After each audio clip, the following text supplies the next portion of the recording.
बिस्मिल्लाहिर्रहमानिर्रहीम, अस्सलाम वालेकुम। आप देख रहे हैं प्रोग्राम नुक्ता इम्तियाज़। मैं हूं आपके साथ मशल बुखारी और प्रोग्राम में हमारे साथ मौजूद हैं इम्तियाज़ गुल साहब। नाज़रीन, आजकल सोशल मीडिया के हवाले से एक डिबेट चल पड़ी है और इसके ऊपर बड़ी बात हो रही है, बड़ी बहस हो रही है, ख़ासतौर पे यूट्यूब को लेकर और टिकटॉक जैसी जो ऐप है उसको लेकर। इसमें दो तरह के नुक्ता नज़र जो है वो सामने आ रहे हैं, दो तरह के मकातब फ़िक्र हैं जिसके ऊपर बात कर रहे हैं। एक का तो ये ख्याल है कि ये बड़ा ही गैर मयारी और बहुत ही काबिल एतराज़ कंटेंट जो है वो टिकटॉक के ऊपर या यूट्यूब के जरिए लोगों की तज़हीक जो है वो करने का सिलसिला एक शुरू हुआ है, तो इसके ऊपर पाबंदी आयद कर देनी चाहिए, इनको बैन कर देना चाहिए पाकिस्तान में। और दूसरा जो तबका है वो ये कहता है कि ये किसी चीज़ का हल नहीं है कि आप पाबंदी लगा दें किसी भी चीज़ पर, बल्कि कुछ रूल्स एंड रेगुलेशंस वज़ा किए जा सकते हैं, कुछ कवायद ज़वाबित होने चाहिए सोशल मीडिया के लिए भी, ताकि जो अच्छा कंटेंट है, जो पॉजिटिव चीज़ें हैं, क्योंकि बहुत सी पॉजिटिव चीज़ें इसके ऊपर यूट्यूब के जरिए टिकटॉक के जरिए भी सामने आ रही हैं, तो वो जारी रहें और जो गलत चीज़ें हैं उनको निकाल दिया जाए। तो इस किस्म का कुछ दरमियाना रास्ता जो है वो इख्तियार किया जाना चाहिए। ये मामला इतना संजीदा इस वक्त हो चुका है कि अदालत आलिया को भी इसके हवाले से नोटिस लेना पड़ा। फिर हमने वज़ीर आज़म इमरान खान साहब की भी गुफ्तगू इसके ऊपर जो उन्होंने की, उन्होंने कहा कि इदारों और शख्सियात की तज़हीक की जाती है, झूठी मुहिम की इजाज़त नहीं दी जाएगी और कवायद ज़वाबित जो है उस पर काम होना चाहिए। लेकिन सबसे ज़्यादा इम्पॉर्टेंट जो बयान या आप ये कह लीजिए कि सोशल मीडिया के थ्रू एक ट्वीट की गई वफाकी वज़ीर फवाद चौधरी साहब की तरफ से, और उन्होंने बड़ी इंपॉर्टेंट बात की जिसके ऊपर एक बहस शुरू हो गई है। उन्होंने ये कहा कि इस्लाम को टिकटॉक से कोई खतरा नहीं है, टिकटॉक या यूट्यूब या कोई भी इस तरह की ऐप जो है उसकी वजह से इस्लाम खतरे में नहीं आता, बल्कि शिद्दत पसंदी और जो फिरका वाराना जो सोच है उसकी वजह से जो है वो ज़्यादा उसके खतरनाक नताइज जो हैं वो सामने आ सकते हैं।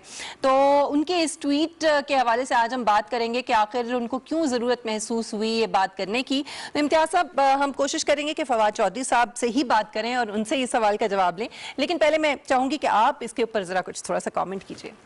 देखिए, हम बड़ी एक अजीब व गरीब सूरत हाल में फंसे हुए हैं पाकिस्तान में। दुनिया कहाँ से कहाँ पहुँच गई है और हम आज भी वो एक पैरामीटर है, वो पैरामीटर ये था, चाहे वो मार्शल्ला की हुकूमतें होती थी या सियासी हुकूमतें होती थी, कि अगर आपको कोई चीज़ पसंद नहीं आई तो उसको बैन कर दें, कोई चीज़ पसंद नहीं आई उस पर पाबंदी लगा दें या मज़हब से जोड़ दें, उसको सस्पेंड कर दें, या अगर आपको उसमें कोई अपना ज़ाती मफाद या कारोबारी मफाद आ गया तो उसको आप मज़हब के साथ जोड़ दें।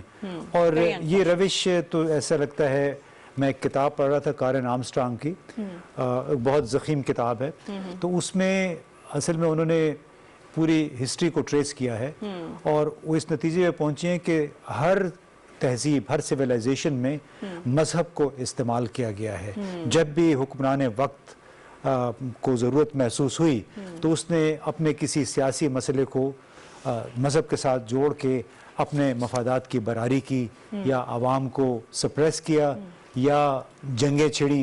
मतलब जो जितनी दुनिया में जंगें हुई हैं, उन्होंने फिर चीनी तहजीब का जिक्र किया, उसमें अमेरिका का उन्होंने जिक्र किया है, फिर उन्होंने जनूबी अमेरिका की जो पुरानी तहजीबें थी उनका जिक्र किया, और ऑटोमन एम्पायर जो सल्तनत उस्मानिया थी उसका भी उस किताब में जिक्र है। और उनका ये कहना है बुनियादी तौर पे कि मज़हब से छुटकारा बहुत मुश्किल है। अच्छा, अलबत्ता जो जो तालीमी मायार बढ़ता है, लोगों की इल्म में इजाफा होता है, तो उसकी वजह से हो सकता है कि फिर मज़हब को एक हथियार के तौर पे जिस तरह हुक्मरान इस्तेमाल करते हैं, या वेस्टेड इंटरेस्ट जो कुछ मखसूस तबकात होते हैं, वो फिर उस तरह मज़हब को इस्तेमाल न कर सकें। तो बड़ी वो दिलचस्प किताब है इस हवाले से, और मेरा ख्याल है हम सबको पढ़नी चाहिए, और उसमें बहुत सारे सबक हैं। एक सबक ये भी, बल्कि आपको शायद याद हो कि एक साल पहले जब सदर ट्रंप ने मेक्सिको से आने वाले लोगों पे पाबंदी लगाई, इन्होंने वहाँ दीवार बनानी चाहिए थी जी, और बहुत सारे लोग जो इस तरफ नहीं आ सके थे, बल्कि कुछ ऐसे लोग थे जो बच्चों के साथ आ चुके थे, हवालात में थे, उनको ट्रंप के कहने पे वापस भेजा गया। बच्चे उनके नहीं हवाले किए गए, बच्चे यहाँ रह गए थे, बच्चे यहाँ रह गए, वो खुद पहुंच और गए। उसमें भी बॉब बहुत सेशंस जो अटॉर्नी जनरल था उस वक्त अमेरिका का, उसने बाइबल का एक सहारा लिया। बाइबल की एक पुरानी कोई आयत थी, वो उन्होंने निकाली कि जहाँ पे अगर बच्चों की आपको रिलीफ वेलफेयर मकसूद हो तो उसमें रियासत उसको संभाल सकती है। अच्छा। तो अंदाज़ा लगाइए कि अमेरिका एक ऐसी रियासत है जहाँ पे जदीद डेमोक्रेसी भी है, वहाँ भी जब ज़रूरत पड़ी तो अमेरिकी अटॉर्नी जनरल ने फौरन बाइबल का सहारा लिया। अभी मेरा ख्याल है हमें फवाद चौधरी साहब का सहारा लेना चाहिए। बहुत शुक्रिया फवाद आपके वक्त का, और मिशेल बुखारी और इम्तियाज साहब आपसे मुखातिब हैं। फवाद, जो आपने ट्वीट की है उसके ऊपर बड़ी बात हो रही है, बड़ी काटदार, बड़ी टू द पॉइंट आपकी अक्सर मौज़ूआत के ऊपर जो है बयानात होते हैं, और आपने ये कहा कि टिकटॉक को मजहब के साथ नहीं जोड़ना चाहिए, या मजहब को कोई खतरा नहीं है इससे। आप क्या समझते हैं कि कौन से ऐसे लोग हैं जिनको इन छोटी छोटी बातों से इस्लाम खतरे में लगने लगता है, और फिर आपको भी उनको मुखातिब करने की जरूरत महसूस हो गई? नहीं, देखें, ये तो एक कॉन्टेक्स्ट में था, एक माहौल चल रहा है वहाँ पे, ख़ुसूसन पंजाब में एक अजीबोगरीब रेजोल्यूशन की एक सिलसिला है जो वहाँ पे चल निकला है, और अब ये बढ़ता जा रहा है। और ये इस तरह से अगर हम फिरका वाराना बुनियादों के ऊपर मामला आगे चलाएंगे, पहले भी जो खतरा है वो हमारे यहाँ जो एक रिलीजियोसिटी के नाम के ऊपर एक तबका जो करता है, उसके नतीजे में बहुत ज़्यादा तकसीम पैदा होती है। और ये जो तकसीम है, अगर हमने इसको अलाउ किया बढ़ने में, तो इसका बहुत नुकसान पहले भी हमने उठाया, इससे बहुत नुकसान आगे भी हम उठाएंगे। लिहाजा इसको जो है ज़रूरी है कि हम एक जो हमारे आइन ने बिल्कुल वाज़े कर दिया है जो मामलात हैं, उसके बाद हमें अपने आइन के बाहर निकल के लोगों को जो है वो चक्के मारने की जरूरत नहीं। अच्छा, ये तो आपने बिल्कुल सही बात की कि आइन में तो बहुत सारी ऐसी चीज़ें हैं जो इंफॉर्मेशन डिसमिनेशन के साथ उनका कोई कॉन्फ्लिक्ट नहीं है, सबको मजहबी आज़ादी भी हासिल है।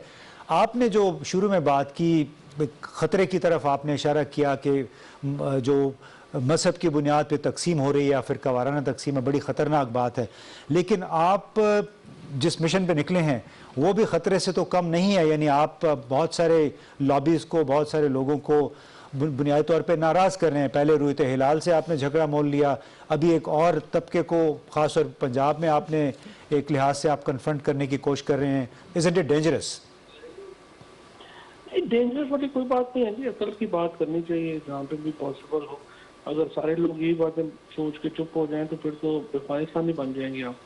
सो इसलिए इम्पोर्टेंट ये है कि लोग जो हैं वो समझने की जो लीडरशिप होती है, जो पोलिटिकल लीडरशिप जब आप लेते हैं, तो फिर आपका काम है कि अपने जो स्टैंड्स हैं उनके ऊपर आप क्लियर हों, और आप अपने लोगों को, अगर आप में अहलियत ही नहीं है कि आप अपनी क्लैरिटी के साथ कोई बयान नहीं कर सकते, तो फिर आप आराम से 9 to 5 अपनी नौकरी करें और इस तरह के पंगे ना लें। तो आप समझते हैं कि इस मसले पे पूरी काबीना भी आपके साथ है और आप सब लोग तब्दीली के एक नकीब के तौर पे काम कर रहे हैं? लेकिन ये काबीना में भी ज़ाहिर मिनिस्टर्स का अपना अपना व्यू है, और रोयत हलाल में भी आपने देखा, हमने तो अपना काम करके दे दिया था। 7 साल हो गए काबीना में पड़ा है, मिनिस्ट्री ऑफ रिलीजियस अफेयर्स उसके ऊपर उतना काम नहीं कर सके जितना अब तक उनको कर लेना चाहिए। फिर इस्लामी नजरियाती काउंसिल जो है वो, ये तमाम इदारे ये कोई वॉलंटरी काम नहीं कर रहे हैं, इनके ऊपर ₹1 रुपया खर्च होता है, और जाहिर है कि इन इदारों की तरफ से जो फंक्शनैलिटी जिसका इजहार होना चाहिए वो अभी तक नहीं है। सो इम्पोर्टेंट ये है कि हमारे इदारे जो है वो फंक्शनल हो, वो काम करें, और उसके नतीजे में पाकिस्तान के अंदर वो पाकिस्तान जो कायद मोहम्मद अली जिन्ना ने सोचा था, वो पाकिस्तान जिसकी बुनियाद इस्लाम के ऊपर है, वो पाकिस्तान जो है वो हमारे और आपके इंटरेस्ट। सही। अच्छा फवाद, वक्तन फवक्तन सोशल मीडिया के हवाले से कवायद और ज़वाबित की भी बात होती है, तो आप कानूनदान भी हैं खुद, और आप ज़ाहिर है एक मीडिया पर्सन भी रह चुके हैं, पार्लियामेंटेरियन भी हैं, तो इस हवाले से आप समझते हैं कि ये मुमकिन है? देखिए, मैंने तो जब इंफॉर्मेशन मिनिस्टर था तो मैंने तो एक पूरी नई रेगुलेटरी बॉडी के क़याम की तजवीज़ दी थी जो PMRA के नाम से, जिसमें ये सोशल मीडिया और प्रेस और टीवी तीनों एक ही रेगुलेशन के नीचे आए, क्योंकि अभी जो है अभी जो तीनों हमारे इदारे हैं वो मुख्तलिफ हैं। PTA सोशल मीडिया को रेगुलेट करता है, पैमरा इलेक्ट्रॉनिक मीडिया को रेगुलेट करता है, और प्रेस काउंसिल जो है वो अखबारों को रिलेट करती है, रेगुलेट करती है। लेकिन इशू ये है कि इस वक्त आपका जो मोबाइल फोन है वही आपका टीवी है, वही आपकी अखबार है, वही आपका सोशल मीडिया है। तो आप इनको तीनों को एक दूसरे से बड़ा ज्यादा अलग कर नहीं सकते। लिहाजा इम्पोर्टेंट था कि हम एक इदारा बनाते, उसके अंदर इंडिपेंडेंट मीडिया कोर्ट्स देते, उनके खिलाफ अपील देते, ताकि मीडिया के जो तमाम मामलात हैं वो एक रेगुलेटरी अथॉरिटी, एक रेगुलेटरी फ्रेमवर्क के नीचे आ सकते हैं। बट अनफॉर्चुनेटली वो फिर चूंकि जो है महकमा तब्दील हो गया, वो हम उसको आगे नहीं बढ़ा सके। ठीक, बहुत शुक्रिया फवाद चौधरी आपके वक्त के लिए। इम्तियाज साहब, ये तो बड़ा थोड़ा सा मायूसी वाला मुझे लग रहा था कि वो ये कह रहे थे हमने कोशिश की लेकिन ऐसा हो नहीं सका। तो फिर क्या, अगर कवायद और ज़वाबित ही नहीं वज़ा होंगे तो फिर ये किस तरह मामला? नहीं, देखें, कवायद और ज़वाबित तो उस वक्त वज़ा होते हैं जब उसके लिए फ़िज़ा हमवार होती है। तो मैं समझता हूँ कि फ़िज़ा तो ये हमवार करने की कोशिश कर रहे हैं। देखिए ना, जहाँ हुर्रियत हिलाल कमेटी और साइंस की बात आ गई तो किसी हद तक इल्म की बुनियाद पे उन्होंने उन्हें कन्फ्रंट किया। और इस्लामिक आइडियोलॉजी काउंसिल के जो चेयरमैन किबला अयाज साहब ने भी बिल्कुल अच्छी बात कही कि हुर्रियत हिलाल और इल्म को ministry of science and technology को साथ साथ लेके चला जाए, और बिल्कुल मुनासिब बात है। और मेरा ख्याल है इल्म व दानिश का तकाजा भी यही है कि आप बहस मुबाहिसा करके मामलात को आगे बढ़ाएं, गालम गलोच या एक दूसरे पे दुश्मन तराजी करके नहीं। हमारा तो दीन वैसे ही इल्म का दर्स देता है, सबसे पहले आगाज ही जो है वो होता है पढ़ो, यानी इल्म की बात करता है। तो मेरे ख्याल में इल्म साइंस खास तौर पे जो है उसके हवाले से ज़रूर इन दोनों को मिल के आगे काम करना चाहिए। नाज़रीन, यहाँ पे हम एक ब्रेक लेंगे और ब्रेक के बाद जब हम वापस आएंगे तो बात करेंगे पाकिस्तान में जो अदालती निज़ाम है, जुडिशरी का जो निज़ाम है, जिसकी वजह से साल हर साल तक जो केसेस हैं वो ज़ेर इल्तिवा रहते हैं। इस बहुत ही इंपॉर्टेंट इशू के ऊपर बात करेंगे एक ब्रेक के बाद।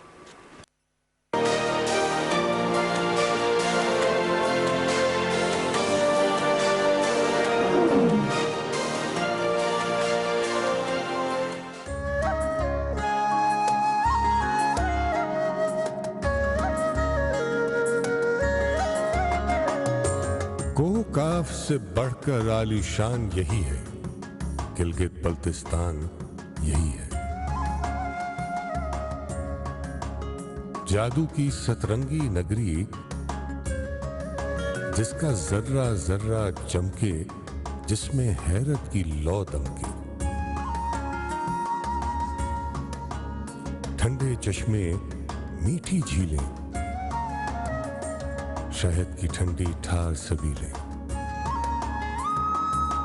पाकीज़ा शफाफ ये झरने जिन पर रात को परियां आए पानी भरने। देवसाई के हरे समंदर जिनमें पानी चलते चलते शाम को थक कर सो जाते हैं, और कभी तो अपने घर का रास्ता भूल के खो जाते हैं। दरिया गाते, शोर मचाते, चमकीली बाहें फैलाए हर राही को गले लगाकर, चेहरा और माथा सहलाकर वेलकम कहते रहते हैं।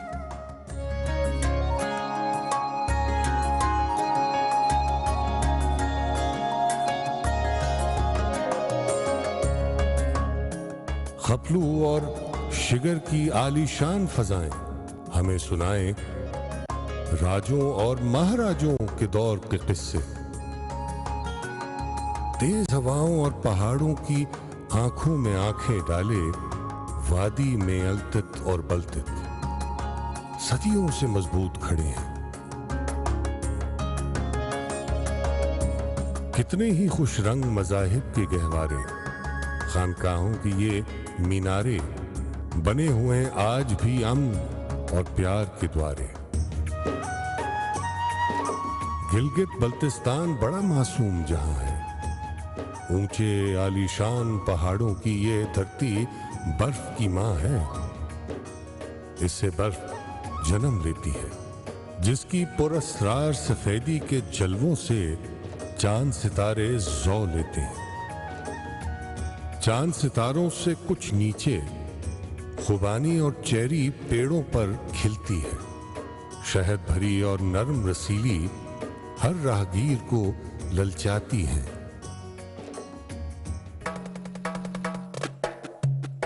खेलों और मेलों से पुर है जीबी की मेहमान नवाजी। कहीं कोई जीपों की रैली, कहीं कोई पोलो की बाजी। सर्द पहाड़ों के दामन में रेत का घर और मीलों फैले सहराओं की ठंडी चादर। शहराए रेशम है जैसे एक अजूबा जिसको हर हर देखने वाला हैरत के सागर में डूबा। सुर्ख सुनहरी पेड़ों की मासूम कतारें, यहां खिजा भी दिखलाती है ऐसे ही खुश रंग बहारें। आसमान से बातें करती हर चोटी और बर्फ में लिपटी केटू पूरे गिलगित बल्तिस्तान का दिल है, और ये खित्ता पूरे पाकिस्तान का दिल है। पाकिस्तान के हर खित्ते की अलग है खुशबू, जुदा है रंगत, हर खित्ते के निराले जज्बे, नई मोहब्बत, हंसता बसता ये गुलदस्ता एक तोहफा है।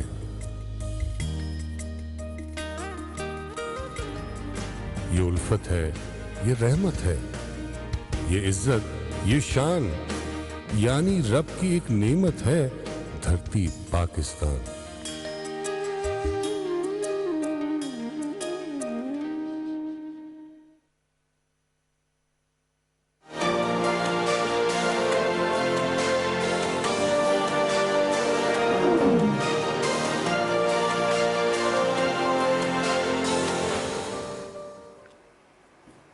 वेलकम बैक नाज़रीन। आज के प्रोग्राम में हम खास तौर पे फोकस करेंगे पाकिस्तान के अदालती निज़ाम के ऊपर, और जिसमें गुज़श्ता कुछ दहाइयों से किसी किस्म की कोई तब्दीली जो है वो नहीं की गई, जिसकी वजह से हम ये देखते हैं कि कई कई सालों तक, बल्कि नस्लें कई दफ़ा गुजर जाती हैं, एक जनरेशन से दूसरी जनरेशन आ जाती है और केसेस जो हैं वो निपटाए नहीं जाते, बल्कि वो केसेस उसी तरह से भुगताने पड़ते हैं। और इसमें कुछ मेरे पास आदादो शुमार इस वक्त मौजूद हैं जो मैं चाहूँगी कि आपसे शेयर करूँ। नाज़रीन, सुप्रीम कोर्ट में सिर्फ 42,927 केसेस इस वक्त ज़ेरे इल्तिवा है। 2013 में जो है वो ये 2013 में अगर हम इन केसेस की तादाद देखें तो 23,000 कुछ थी, और अब ये 42,000 इन तकरीबन दुगनी हो चुकी है। इसी तरह से अगर पांचों हाई कोर्ट्स को मिलाएं तो इनकी जो कुल ज़ेरे इल्तिवा केसेस हैं वो तकरीबन 2,93,947 केसेस बनते हैं। ये बहुत बड़ी तादाद है। और जो मातहत अदालतें हैं उनके तकरीबन 18,69,000 से ज़ायद केसेस जो हैं वो ज़ेरे इल्तिवा हैं। तो आप अंदाज़ा लगा सकते हैं कि ये इतने सारे केसेस जो हैं उसको निपटाने के लिए जो इतना ज़्यादा डिले किया गया, अब वो किस तरह से निपटाए जाएंगे, एक बहुत बड़ा सवाल है। और ऐसी ऐसी कहानियां हैं कि जिनको सुन के इंसान हैरान रह जाता है, दिल दहला देने वाली कहानियां। और मेरे ख्याल में इम्तियाज़ साहब के पास कुछ आज ऐसी ही स्टोरीज हैं, तो मेरे ख्याल में हम चाहेंगे कि इम्तियाज़ साहब की ज़बानी ही सुने। इम्तियाज़ साहब जी, आज मैं सुबह अखबार में एक कौमी रोज़नामे में एक मैंने कहानी पढ़ी इकबाल हुसैन साहब की। बहाउद्दीन से उनका ताल्लुक़ है और गुज़श्ता 22 साल की कहानी इकबाल हुसैन की हमारे इस तमाम निज़ाम के मुंह पे एक तमाचा है। ये कहानी उस फौजदारी निज़ाम के मुंह पे भी तमाचा है जिसको हम CRPC 1860 और 1898 कहते हैं, कि एक दर्दनाक मिसाल है। वो निज़ाम जो थाने में तफ्तीश FIR से शुरू होकर बज़ेरे अदालत फांसी, नज़रबंदी और बर्रियत पे ख़त्म होता है, लेकिन इस तमाम अमल में 22 बरस भी लग सकते हैं, जो कि इकबाल हुसैन साहब के साथ हुआ। तसव्वुर करेंगे किसी के इशारे पर इकबाल हुसैन का नाम FIR में डाला गया, कत्ल की FIR थी, जबकि उसकी उम्र सिर्फ 17 बरस थी। ये मुकदमा गुजरांवाला की इंसदाद दहशतगर्दी की अदालत, जिसको ATC कहते हैं, पहुंचा। 10 महीनों की समाअत के बाद उसे सजाए मौत सुना दी गई। अब तसव्वुर करें 18 साल से कम उम्र की बंदे को सजाए मौत सुना दी गई। इसके बाद अपीलों का सिलसिला शुरू हुआ, लेकिन सितम ज़रीफ़ी सबसे बड़ी ये थी कि 13 साल तक इनकी रहम की दरख्वास्त सदर के पास पड़ी रही, और फिर सदर ममनून हुसैन साबिक़ा सदर ने 2016 में इसकी रहम की दरख्वास्त मुस्तरद कर दी। अच्छा, आप देखिए कि दरख्वास्त मुस्तरद हुई, इसके बाद उसकी फांसी का परवाना यानी डेथ वारंट भी जारी हो गया कि 30 मार्च को इनको फांसी पे लटकाया जाएगा। अब इकबाल हुसैन की खुशकिस्मती थी कि जस्टिस प्रोजेक्ट पाकिस्तान नामी एक तंजीम है, उन्होंने इसका केस उठाया और उसकी कोशिशों के नतीजे में इकबाल हुसैन 8 ज़रब 10 के काल कोठली से बाहर निकलने में कामयाब हुआ। ये फैसला लाहौर हाई कोर्ट का था, फरवरी में हुआ। लेकिन इस निज़ाम का जुल्म देखिए कि फरवरी से लेके 30 जून तक एक सफ़र एक और तय किया उसने फॉर्मेलिटीज़ पूरी करने में, और इकबाल हुसैन 30 जून को फिर इस अभी महीना पहले जेल से बाहर आया। और अब 22 साल ज़िंदगी गुजारने के बाद इकबाल हुसैन जो है, उसका एक सवाल है कि जिस मजिस्ट्रेट ने उसके इस बयान को नज़रअंदाज किया कि मुझ पे एक एतराफ़ी या इकबाली बयान के लिए पुलिस ने तशद्दुद किया, मैं वो मजिस्ट्रेट कहाँ है? फिर सवाल ही है इकबाल हुसैन उन वकीलों से कि जिन्होंने सन 2000 में जुवेनाइल जस्टिस सिस्टम ऑर्डिनेंस आने के बावजूद इसकी सज़ाए मौत की तरफ तवज्जो नहीं दी और ये इंतज़ार करता रहा कि कब इसके दिन पूरे होंगे। सवाल गुजरांवाला की इंसदाद दहशतगर्दी की उस अदालत के जज से भी है कि जिसने एक 17 साल के नौजवान को सजाए मौत सुना दी। ये कहानी है, एक सवालिया निशान है हमारी हुक्मरान अशराफिया से कि उन्होंने क्या किया। 1898 का सिविल प्रोसीजर कोड जो कि आज तक जो केसेस आपने सुनाए हैं उन लोगों की जिंदगियां लटकी हुई हैं, साल हर साल तक के केस तय नहीं हो पाते हैं, चक्कर लगाते रहते हैं अदालतों के, वो बेचारे उनकी जिंदगियां गुजर जाती हैं। बिल्कुल। और उसमें देख इकबाल हुसैन सवाली है डिस्ट्रिक्ट और सूबाई महकमा इंसाफ के उन अफसरान से भी जो कि अमदन या शऊरी तौर पे जुवेनाइल जस्टिस सिस्टम ऑर्डिनेंस 2000 से बेखबर रहे और इकबाल हुसैन की तरह काल कोठड़ियों में बच्चे नौजवान के केस जो हैं वो यूं ही लटकते रहे। अब इकबाल हुसैन साहब का एक सवाल मेरा ख्याल है साबिक सदर ममनून हुसैन से भी है कि किस तरह उन्होंने बगैर बहुत ज़्यादा उनके इस जो मोतमिद्दीन थे तफ्तीश किए हुए रहम की अपील मुस्तरद कर दी। अब बहुत सारे सवाल हैं जो इस एक स्टोरी में पिन्हा हैं पूरे निज़ाम के लिए, इसके तमाम शिराकतदारों के लिए। तो इसीलिए हमने सोचा कि मोहसिन शाहनवाज साहब हैं, बैरिस्टर मोहसिन शाहनवाज साहब पाकिस्तान PMLN के रहनुमा भी हैं और इस वक्त हमारे साथ लाइन पे मौजूद हैं।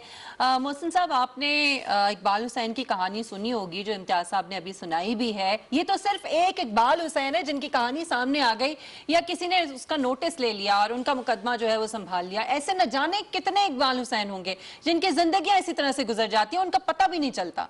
तो आप बहैसियत एक इम्पोर्टेंट स्टेक होल्डर के सोसाइटी के क्या कहेंगे आप? बहुत शुक्रिया।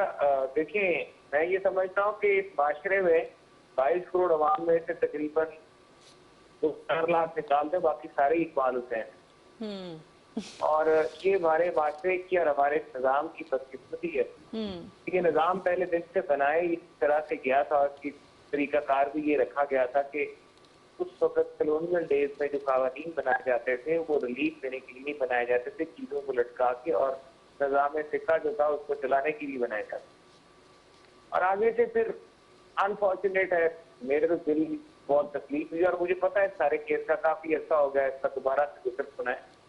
तो मैं तो ये समझता हूँ कि हमारे यहाँ पे लीगल सिस्टम में 2 चीजों का बहुत फुकदान है, एक खुदा के खौफ का और दूसरा प्रोफेशनलिज्म का।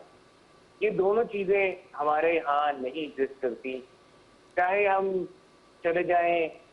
मैं ये नहीं कहता कि नहीं करती हैं, लेकिन बहुत कम है।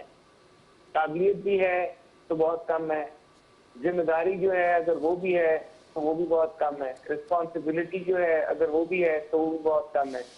9 से 5 दफ्तर में लोग काम करने आते हैं और 5 बजे की जैसे सुई 5 पे जाती है तो दफ्तर से निकलने की बात होती है। ये कवानीन का भी यही सिलसिला रहा हमारे मुल्क में। कवानीन भी ऐसे बनाए गए कि पार्लियामान से बात शुरू हुई, पार्लियामान के बाद पहले हमने पार्लियामेंट में ऐसे कवानीन बनाते हैं जो कि कल गरीब आवाम का, पाकिस्तान के मासूम शहरियों का तो पाबंद सलासल नाजायज तरीके से रखा जाता है, उनमें उनके कई जो राइट्स हैं वो उनके फोरगो हो जाते हैं।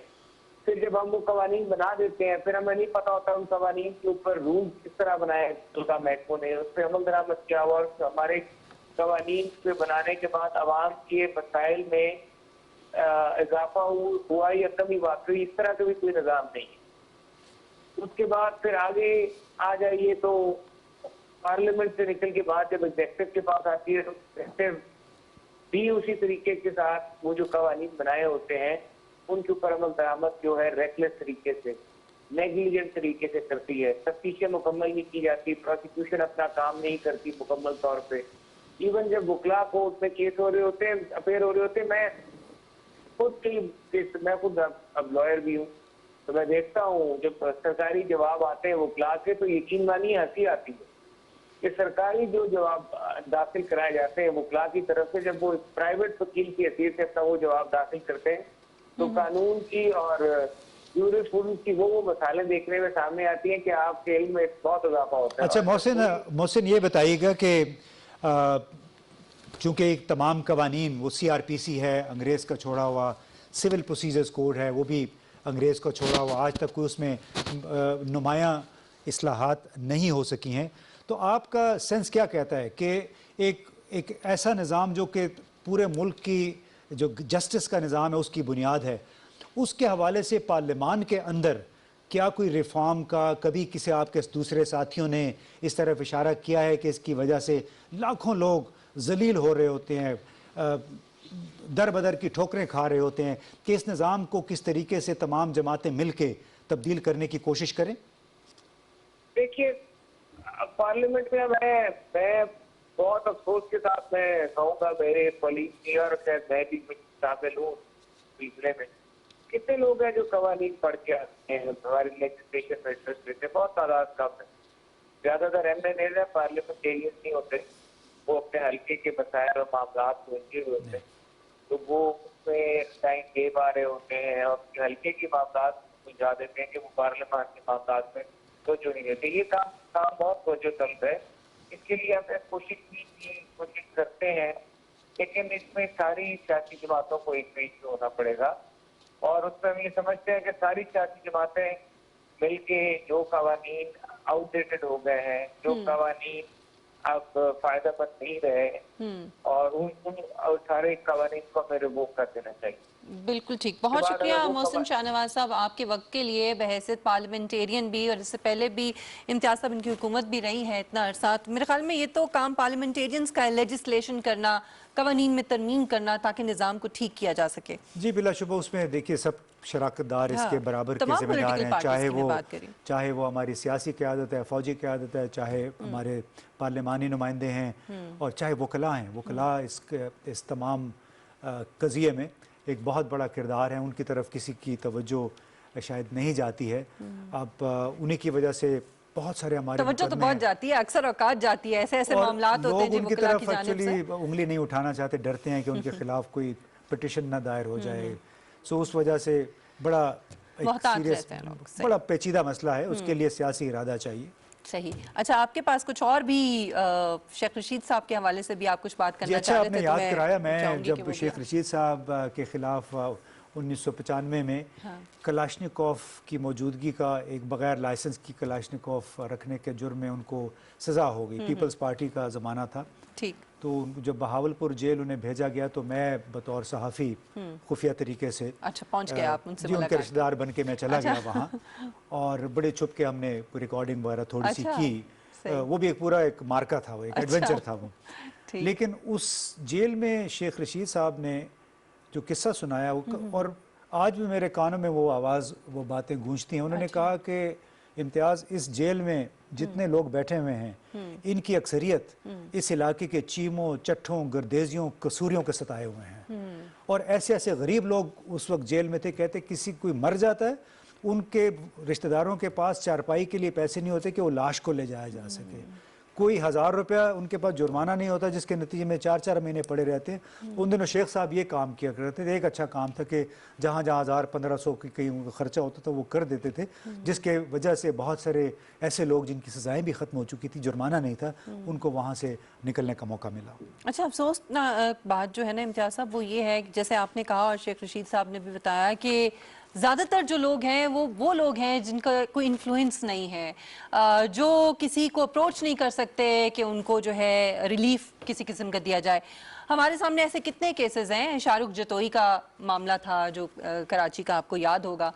ये वाले केसेस जो हैं इसमें तो फौरन कोई ना कोई वो बार्गेनिंग हो जाती है, कुछ ले दे के मामलात हल हो जाते हैं। चलिए बार्गेनिंग की बात करें तो हमने नैब पे भी कुछ बात करनी है। जी तो बिल्कुल बात करनी है, और जहां हम कानून और इंसाफ की बात कर रहे हैं तो ये कैसे हो सकता है कि हम नैब को भूल जाएं। और नैब का एक ऐसा इदारा है जो अक्सर मौजूद बहस रहता है, खासतौर पर करप्शन के मुकदमात के फैसलों में ताखीर से मुतल्लिक जो है वो, इसमें चेयरमैन नैब ने अपना जवाब भी सुप्रीम कोर्ट में जो है वो जमा कराया है। और इसमें उन्होंने कहा कि जो मौजूदा एहतसाब की अदालतें हैं जिसकी तादाद जो है वो इस वक्त 25 है, वो इस वक्त जो मुकदमात हैं उनका बोझ उठाने के लिए नाकाफी हैं। जिस पर, और आपको मैं ये भी बताऊं कि इन अदालतों के अंदर, इन 25 अदालतों में जो ज़ेर इल्तिवा केसेस हैं उनकी तादाद 1226 है। और इस पर अदालत ने 120 नई एहतसाब अदालतें कायम करने का हुक्म दिया हुआ है। लेकिन ये मुमकिन किस तरह होगा और इसके लिए जो जजेस हैं वो किस तरह से तैनात किए जाएंगे, इम्तियाज साहब, ये एक बड़ा देखिए वो तो बात की बात है। अभी चूंकि गुज़िश्ता काफ़ी अरसे से नैब का किरदार ज़ेर बहस रहा, तो बड़ी दिलचस्प सूरत हाल देखने में आई है 22, 23, 24 जुलाई को, जब दो मुख्तलिफ केसों में सुप्रीम कोर्ट ने नैब के हवाले से कुछ रिमार्क्स दिए। मसलन उन्होंने कहा कि नैब जो है करप्शन से मुताल्लिक केसों में गैर ज़रूरी ताख़ीर का जिम्मेदार है, उसके जो इन्वेस्टिगेशन ऑफिसर्स हैं उनकी सलाहियत नहीं है उनमें बाकायदा अच्छी डॉक्यूमेंटेशन करके केस पेश करना, और वो कानूनी पैरामीटर से वाकिफ़ नहीं है जिसकी वजह से केस ख़राब हो जाता है। बल्कि चीफ जस्टिस साहब ने तो ये भी कहा कि जो रेफरेंसेस आते हैं नैब की तरफ से उसमें बड़ी गलतियां होती हैं, यानी बड़े सुकम तो दूर की बात, गलतियां होती हैं जिनको रेफरेंस दायर होने के बाद फिर उनसे कहा जाता है कि इसको दुरुस्त कर। और सुकम ही की वजह से जज के लिए बड़ा मसला होता है उस रेफरेंस की बुनियाद पे कोई फैसला करना। और चीफ जस्टिस ने और दूसरे उनके साथ मुअज़्ज़ज़ जज साहिबान ने यह भी कहा कि नैब के रेफरेंस अधूरे या नामुकम्मल होते हैं और अदालतों के लिए हक़ाइक़ का तयन मुश्किल हो जाता है। नैब की कार्रवाइयों से ज़ाहिर होता है कि कानूनी तकाज़े पूरे नहीं किए जाते। और दिलचस्प बात यह है कि नैब का ऑर्डिनेंस इब्तिदाई से मुतनाज़िर रहा। जो इसके सबसे पहले जो चेयरमैन थे जनरल सैयद मोहम्मद अमजद, उन्होंने जब इसका चार्ज छोड़ा 10 महीने के बाद, दिसंबर 2000 में मेरा ख्याल है, तो वो जनरल मुशर्रफ से हमने सुना उन्होंने कहा कि इस कानून को अगर आप ख़त्म कर दें तो बेहतर है, इसलिए कि ये बाद में सियासी हथियार के तौर पे इस्तेमाल होगा। लेकिन बदकिस्मती से ना जनरल मुशर्रफ ने ख़त्म किया, ना पीपल्स पार्टी की हुकूमत ने, ना मुस्लिम लीग की हुकूमत में, और आज वो भुगत रहे हैं। जब अपोजिशन में होती है पार्टी तो तब बड़ा शोर मचाती हैं कि जी कानून साजी होनी चाहिए, तरमीम होनी चाहिए इसमें, लेकिन जब हुकूमत में आ जाते हैं तो अभी दुआ ये करनी चाहिए कि ये कानून हो। लेकिन उसमें ये भी देखिए कि नैब को चूंकि काफ़ी झाड़ पड़ गई तो उनके चेयरमैन ने फिर अपना जवाब जमा करवाया सुप्रीम कोर्ट में। उन्होंने बेसिकली उनका जवाब भी कोई बेबसी का इजहार है, बेबसी का बेवसीला होने का एक इजहार है। और उन्होंने ये कहा कि नैब कानून के तहत करप्शन मुकदमात का फैसला जो स्टिपुलेटेड 30 दिन है उसमें मुमकिन नहीं है। और वो कहते हैं मौजूदा केसों से निपटने के लिए मौजूदा अदालतें नाकाफ़ी हैं, उनके पास वसाइल नहीं हैं। फिर एक बहुत बड़ा एतराज़ हुआ था कि जो मेगा करप्शन केसेस में 50-50 गवाह डाल दिए जाते हैं। वैसे ही हमारे पुलिस की बड़ी पुरानी कार्रवाई है कि ज़्यादा से ज़्यादा कॉम्प्लिसिट लोगों को डाल देते हैं, मुद्दयान को डाल देते हैं ताकि ड्रैग होता जाए। ड्रैग उसके अलावा भी उनके भी अपने कुछ मसाइल होते हैं, उनमें कोई तरगीब होती है कि जितने ज़्यादा लोग होंगे उतने उनके मुर्गे उनके हाथ आ जाएंगे।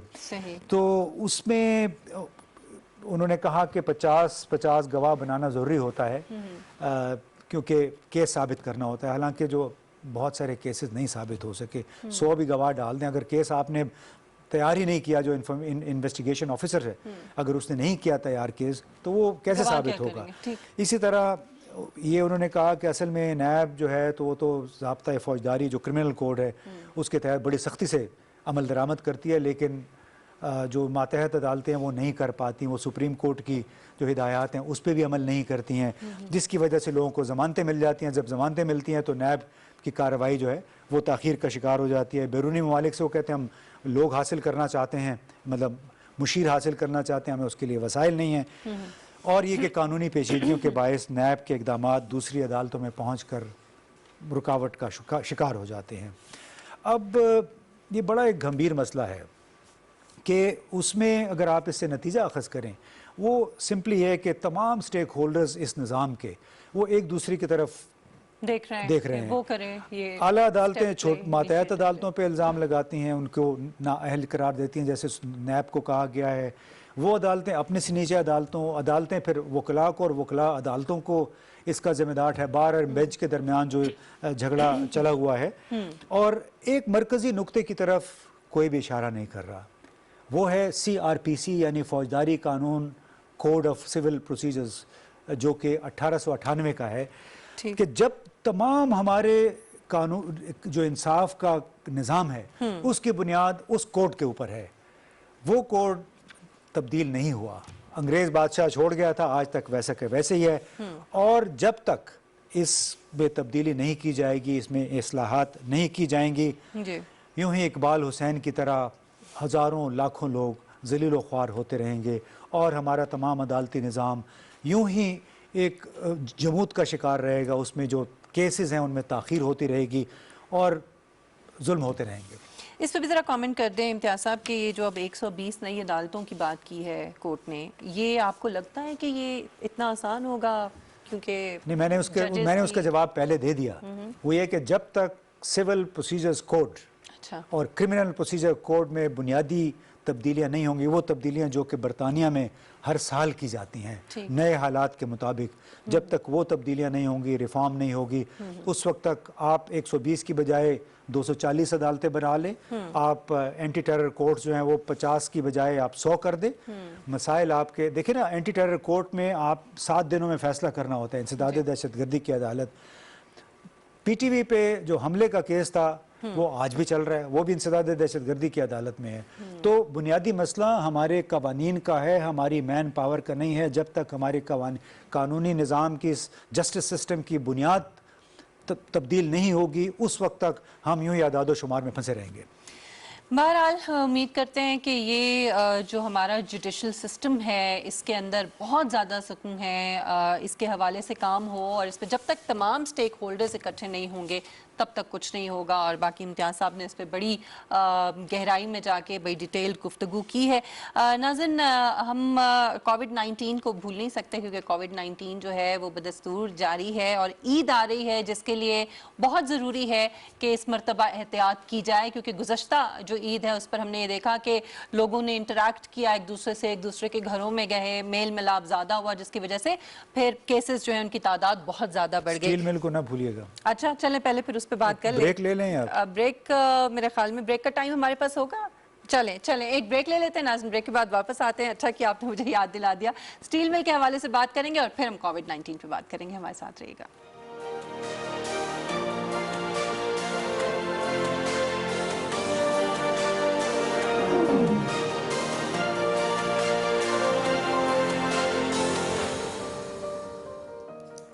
Welcome back. इम्तियाज़ साहब, हम कोविड-19 की तरफ तो बढ़ेंगे, लेकिन उससे पहले आपने याद दिला दिया कि स्टील मिल का मामला भी है, तो उस पर हुआ क्या है? कोई पेशरफ्त, कोई डेवलपमेंट? देखिए, एक कोविड की तरह वो वबा है कोविड कोरोना। स्टील मिल में मुझे लगता है एक वबा ही है। एक स्टील इंडस्ट्री का मर्द बीमार है। अब इसके ऊपर 585 अरब के कर्जे चढ़े हुए हैं। सही। और अभी भी उम्मीद ये है कि शायद ये रिस्ट्रक्चर हो जाए, मुनाफा बख्श हो जाए। शायद हमारी ज़िंदगी के बाद कभी मुनाफा बख्श हो सके, मुझे तो नहीं लगता।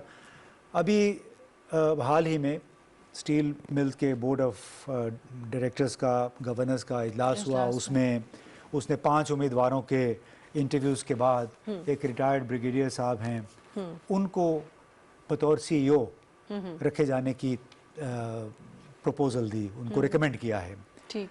अब ब्रिगेडियर साहब के हवाले से ये कहा गया कि वो इस पोस्ट के बहुत अहल हैं और उनके मुख्तलिफ जो एजेंसीज़ हैं, सिक्योरिटी एजेंसीज़ हैं, उनके साथ ताल्लुकात भी बड़े अच्छे हैं। और बज़ाहिर उनके जो क्लोजेस्ट कंटेंडर थे वो कोई PhD डॉक्टर थे, बहुत तजुर्बा था उनका बैन अक़वामी सतह पे भी, मुल्क के अंदर भी स्टील इंडस्ट्री से मुतालिक उनका मैनेजमेंट का भी तजुर्बा था। तो ये एक ऐसा केस अभी सामने ये आ गया है जो कि बराह रास्त वज़ीर आज़म के इस्लाहात के एजेंडे से, इस्लाहात और मेरिट के एजेंडे से मुतसादिम है। क्योंकि वज़ीर आज़म साहब बार बार मेरिट की बात कर रहे हैं, इस्लाहात की बात कर रहे हैं, और इसकी वजह से बाहर के मुल्कों से जो पाकिस्तानी हैं, टेक्नोक्रेट्स हैं, स्कॉलर्स हैं, उनको ला रहे हैं ताकि यहाँ पे मैनेजमेंट के निज़ाम बेहतर हो सके। लेकिन अगर उनको ये मालूम नहीं पड़ता कि उनकी नाक के नीचे अफसरशाही किस तरह अपने मनपसंद लोगों को की पोजीशंस पे ला रहे, और एक ऐसे इदारे के लिए जो कि 6-7 महीने से बंद है और जिसके नुकसानात मेरा ख्याल है अगले 10 साल तक भी पूरे नहीं हो सकेंगे। ये इदारा बराह रास्त, इसको मैं तो समझता हूँ निजकारी करनी चाहिए जिस तरह दुनिया भर में हुआ है। लेकिन यहाँ मुझे नहीं मालूम कि इसमें कैसी ऐसी क्या कशिश है कि दोबारा रिस्ट्रक्चरिंग की बात हो रही है और फिर यहाँ पे दोबारा एक नए CEO को लाया गया है, और वो CEO भी मैं समझता हूँ कि मुतनाज़ा बनेंगे और इसके ऊपर हो सकता है कि फिर अदालतों का भी दरवाज़ा खटखटाया जाए। बहुत ज़रूरी है कि इस इंतहाई अहम मामले के ऊपर वज़ीर आज़म इमरान खान साहब खुद नोटिस लें और ये सारे मामला जो हैं उनको बेहतर किया जाए। प्राइवेटाइज़ करना है तो उस तरफ बढ़ा जाए और उसमें ज़्यादा देर नहीं की जानी चाहिए, क्योंकि इतना नुकसान जो पहले हम बर्दाश्त कर चुके हैं मज़ीद नुकसान के मुतहम्मिल नहीं हो सकते। मेरे ख्याल में हम कोविड-19 के हवाले से बात करें। इस वक्त पाकिस्तान में जी गुज़श्ता 24 घंटों के दौरान 29,857 नए केसेस सामने आए हैं। ये मतवातर कम हो रहा है, बतदरीज जो है तादाद कम हो रही है। माशाल्लाह कमी तो बहुत हुई है, अल्लाह ताला ने बड़ा करम किया है। जी बिल्कुल, अल्हम्दुलिल्लाह। और एक बड़ी अच्छी डेवलपमेंट जो सामने आई, बड़ी अच्छी खबर आपके साथ नाज़रीन हम शेयर करेंगे, वो ये है कि 130 साला बुजुर्ग हैं जी, इनका नाम है अजीज़ अब्दुल अलीम। इनकी तस्वीर अगर आप जुनैद आप चलाएं तो लोग देख सकते हैं। और ये माशाल्लाह से इन्होंने रिकवर किया है। कोविड-19 इनको हो गया था और इनके घर वाले इम्तियाज साहब और जो डॉक्टर्स हैं वो ये कहते हैं कि हम परेशान थे क्योंकि इनकी एज इतनी ज़्यादा थी कि क्या बनेगा, लेकिन ये खुद बिल्कुल परेशान नहीं थे, बिल्कुल डरे नहीं, और माशाल्लाह से अब ये बिल्कुल तंदुरुस्त हैं। नहीं, बड़ी अच्छी बात है। ज़ाहिर 103 से वो सोचते होंगे कि 103 बहारें मैं ज़िंदगी की देख चुका हूँ, खुदा ना कुछ हो भी गया तो ठीक है। तो बड़े बहादुर निकले और बड़े सख्त जान निकले हैं। कोरोना से हाथ मिला के उनको खुदा हाफिज कह के वापस आ गए। लेकिन इसका ये मतलब हरगिज़ नहीं है कि चूंकि अजीज़ अब्दुल अलीम साहब माशाल्लाह अल्हम्दुलिल्लाह जो है वो ठीक हो गए हैं तो आप लोग बिल्कुल बेफिक्र हो जाएं। एक तो वो चित्राल के गांव से उनका ताल्लुक है, बड़ी पुरफिजा माहौल में जो है वो रहते हैं और ये चीज़ें भी मेरे ख्याल में बड़ा काउंट करती हैं। फिर आपकी डाइट और आपकी एहतियात, ये जो है ये बड़ी इंपॉर्टेंट है। और ख़ास तौर पे जैसे मैंने बात की ईद की कि अभी ईद जो है ईद उल अज़हा वो बिल्कुल करीब है, उसमें बहुत ज़रूरी है कि हम SOPs का बहुत ज़्यादा ख्याल रखें। मास्क का इस्तेमाल जो है ये तो ज़रूरी है, ये आप बिल्कुल भूल जाएं कि इसके बगैर आपको घर से बाहर निकलना है या किसी से भी इंटरेक्शन करना है। और इसके अलावा चूंकि कुर्बानी होगी इम्तियाज साहब, तो वो भी बार बार ये कहा जा रहा है कि इज्तिमाई कुर्बानी अगर कर ली जाए, हिस्सा डाल लिया जाए तो शायद ज़रा ज़्यादा एहतियात जो है ज़रूरी होता है। जो गैर मामूली हालात में आपको गैर मामूली इंतजामात करने पड़ते हैं, तर्ज ज़िंदगी बदलना पड़ता है। जिस तरह हमने देखा 3-4 महीने तक लोगों ने एहतियात भी की, काफ़ी लोगों ने एहतियात की, और शायद उसी का नतीजा है कि आज तमाम बाकी मुल्कों के मुकाबले में जो हमारे आसपास है, पाकिस्तान में ट्रेंड काफ़ी इन्हतात का शिकार है। तादाद में कमी आई है, अमवात की शरह भी बहुत कम हुई है। लेकिन ये हमारे लोगों को नहीं भूलना चाहिए कि कोरोना वायरस इधर ही रहेगा, और इसके लिए खुदा न खास्ता वो हालत ना हो जो कि इस वक्त ब्राज़ील में हो रही है, भारत में हो रही है। हमारे लोग माशाल्लाह बड़े सख्त जान हैं, क़ुव्वत मुदाफ़अत उनमें बहुत ज़्यादा है। लगता यह है कि इस वायरस भी शायद डर के भाग गया हो तो, लेकिन भागा नहीं है, बिल्कुल यहाँ पे मौजूद है। और मास्क इस्तेमाल करने में किसी को आर नहीं होना चाहिए, कोई शर्म की बात नहीं है, टार्जन बनने की कोशिश नहीं करनी चाहिए। और मेरा ख़्याल है कि अगर आप लोगों ने मास्क का इस्तेमाल जारी रखा, और कुछ करने की ज़रूरत नहीं है। आपकी 95% से ज़्यादा आपकी तहफ़्फ़ुज़ इसी में है कि मास्क आप पहने और बाकी अपनी ज़िंदगी यूँ ही जारी रखें। चीन में हालांकि 3 महीने पहले ये उन्होंने खैर बात कह दिया था कोविड को, अभी भी कुछ थोड़े बहुत कभी कभी केसेस आ जाते हैं, लेकिन वहाँ पे आज भी तकरीबन तमाम शहरों में लोग मास्क ज़रूर पहन रहे हैं, ख़ुद पहन रहे हैं अपने शऊर के तहत, ताकि उनसे किसी को ये बीमारी ना लग जाए, खुदा न खास्ता। तो हमारे लिए इसमें एक बहुत बड़ा सबक है कि हमें भी एहतियात करते रहना चाहिए और SOPs को जो है फॉलो करना चाहिए। इसी पॉजिटिव नोट पर प्रोग्राम को यहाँ ख़त्म करते हैं। इंशाल्लाह अगले हफ्ते आपसे मुलाकात होगी। अपना बहुत ख्याल रखिएगा और अपने इर्द गिर्द के लोगों का बहुत ख्याल रखिएगा। इजाज़त दीजिए मशल बुखारी को, इम्तियाज़ गुल साहब को। अल्लाह हाफिज़।